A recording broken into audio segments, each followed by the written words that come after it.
Oke, Yai, monggo. Nun sewu Mas Abram. Berangkat dari apa yang tadi disampaikan oleh Sahibul Bait atau Gus Toba, bahwa simbah Imam Syafi'i yang duriyahnya ada sebagian masih berjuang di bidang pendidikan, sementara yang lainnya di bidang pemerintahan. Sebenarnya fenomena apa yang terjadi secara historis? Rasulullah SAW ketika wafat itu khalifah penggantinya adalah seorang yang juga dikatakan alim, ulama, tapi juga beliau bisa memerintah atau mengatur pemerintahan. Demikian juga di dalam sejarah Wali Songo yang di situ kemudian melahirkan Raden Patah sebagai sultan, tetapi juga seorang ulama, seorang wali. Sampai kemudian ke Keraton Mataram. Di Keraton Mataram itu termasuk Sultan Agung dan ke bawahnya itu juga mereka tidak lepas daripada sebagai seorang tokoh ulama, karena menjadi khalifatullah di tanah Jawa. Nah, sampai kemudian kepada Pangeran Diponegoro sendiri. Kalau panglimanya saja ada orang-orang seperti Mbah Imam Syafi'i ya, yang ada di sini, kemudian Mbah Dalhar yang ada di Gunung Pring, dan yang lain-lain masih banyak. Itu panglima-panglima di daerah yang keulamaannya tidak bisa disangsikan. Betul-betul dia ulama. Nah, kemudian kenapa dari keraton yang menyatu keilmuan ulama dan pemerintahannya bisa kemudian berpisah antara priyayi dan kiai? Konon sebenarnya adalah satu. Kok kemudian bisa terpisah kiai dan priyayi? Nah, kemudian jalur sampai ke bawah, priyayi seakan-akan orang yang tidak kenal agama, sementara kiai adalah orang yang menggeluti agama. Nah, ini sebenarnya fenomena dari mana kejadian seperti ini dan bagaimana menurut Mas Abram? Terima kasih. Bismillahirrahmanirrahim, saya akan mencoba merespon. Ini jawabannya akan agak mundur sedikit agar kita bisa melihat konteksnya. Sepemahaman saya begini, untuk sebuah peradaban itu bisa maju, itu dibutuhkan yang namanya kestabilan. Untuk terjadi kestabilan dalam masyarakat, dibutuhkan sebuah kepercayaan yang mengatur semua masyarakatnya.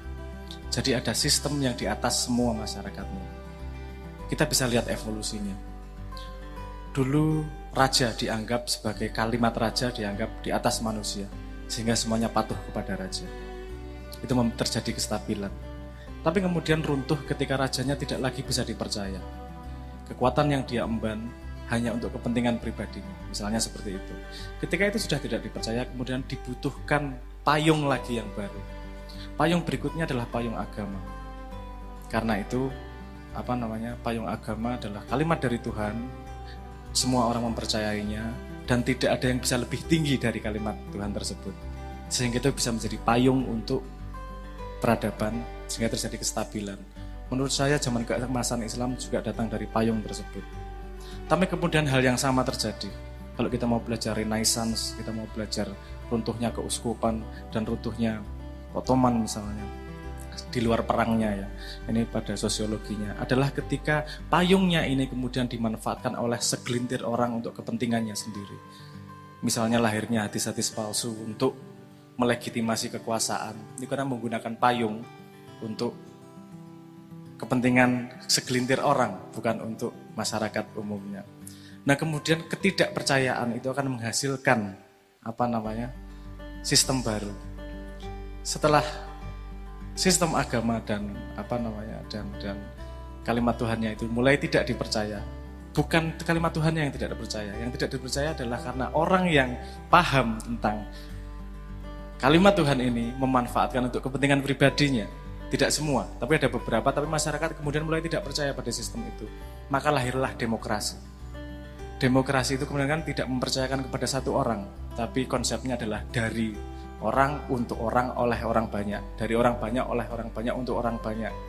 Payungnya kemudian disebut sebagai payung hukum. Ketika ada payung hukum, sudah nggak penting yang namanya orang soleh atau orang pinter atau gimana, yang penting tidak melanggar hukum, jadinya gitu. Makanya kalau mau melihat statistik, misalnya kalau di Amerika itu 60% dari senat adalah pengacara, karena mereka yang paling paham hukum dan paling bisa memanfaatkan hukum. Di Indonesia 53% adalah pengusaha, karena mereka bisa membeli hukum. Mohon maaf. Mohon maaf. Jadi ketika hukum yang seharusnya sama, supremasi hukum, konsep supremasi hukum itu di atas semua orang, itu berjalan, masyarakat akan stabil. Tapi ketika orang-orang sudah bisa memanfaatkan hukum untuk kepentingannya sendiri, kemudian orang mulai tidak percaya pada hukum dan institusi yang menyandarkan kepada hukum, kemudian akan muncul sistem yang baru berikutnya. Mohon maaf, ini kita sedang mengalami zaman itu, karena seluruh dunia sedang tidak percaya sama yang namanya hukum. Kalau anak-anak muda ini mumpung santri, kudu ngerti gue. Sekarang muncul yang namanya blockchain, yang namanya kripto. Itu adalah respon terhadap ketidakpercayaan kepada sistem perbankan, kepada sistem negara, kepada sistem yang lain itu tidak percaya sehingga melahirkan yang namanya blockchain. Itu jadi hipotesa terhadap peradaban berikutnya. Nah ini yang jadi korban biasanya yang sungguh-sungguh. Ketika hukum naik, yang sungguh-sungguh orang pandai, alim ulama, hukumnya tidak berdasar hukum manusia, ikutnya hukum Tuhan. Dan hukum Tuhan tidak diakui di sistem yang baru tersebut, karena sistem yang baru lebih menghargai hukum undang-undang yang dibuat oleh DPR yang entah IQ-nya berapa. Tapi karena sistemnya seperti itu sehingga terjadi pergeseran. Menurut saya pergeseran itu terjadi memang karena perkembangan zamannya seperti itu. Apalagi di dunia modern ini, di sosial media kita paham sendiri. Tidak hanya alim ulama, semua pakar sekarang sudah mati di sosial media. Mau pinter, mau pakar kesehatan, mau pakar ekonomi, ngomong sedikit kalah sama yang namanya buzzer. Dihabisin. Karena semua orang ngomong, dan kebanyakan manusia tidak tahu.